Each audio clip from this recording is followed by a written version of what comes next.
ভারতীয় দলের প্রাক্তন হেড কোচ, হ্যাঁ রাহুল দ্রাবিড়ের কথাই বলছি, যিনি এতদিন ভারতীয় দলের হেড কোচ ছিলেন, যার অধীনে ভারত টি-20 বিশ্বকাপে জয়লাভ করেছে। রাহুল দ্রাবিড় এবার আবারও ফিরতে চলেছেন আইপিএলে। হ্যাঁ, তিনি আইপিএল দলের কোচিং করাবেন। আগামী আইপিএল অর্থাৎ 2025 আইপিএল থেকে আইপিএলের হেড কোচ হবেন রাহুল দ্রাবিড়, অর্থাৎ হেড কোচের ভূমিকায় দেখা যাবে রাহুল দ্রাবিড়কে। কোন আইপিএল দলের কোচ হচ্ছেন রাহুল দ্রাবিড়, আসুন দেখে নেওয়া যাক।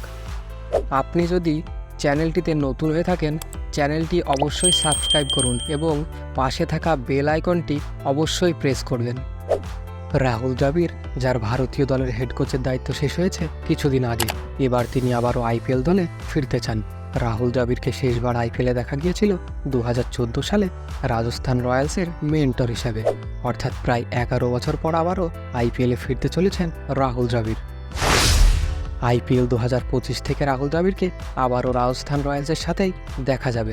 এবার তিনি মেন্টর নন, রাজস্থান রয়্যালসের হেড কোচ হিসাবে আসবেন। গত আইপিএলে রাজস্থান রয়্যালসের কোচ ছিলেন শ্রীলঙ্কান ব্যাটসম্যান কুমার সাঙ্গাকারা। সূত্রের খবর, কুমার সাঙ্গাকারা ইংল্যান্ড ক্রিকেট দলের সাদা বলের ফরম্যাটের হেড কোচ হতে চলেছেন, আর এই কুমার সাঙ্গাকারার জায়গায় রাজস্থান রয়্যালসের হেড কোচ হবেন রাহুল দ্রাবিড়।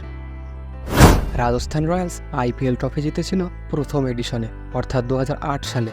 রাহুল দ্রাবিড় হেড কোচ হিসাবে এসে কি আইপিএল 2025-এ রাজস্থান রয়্যালসের ভাগ্য পরিবর্তন করতে পারবেন, সেটা তো সময়ই বলবে।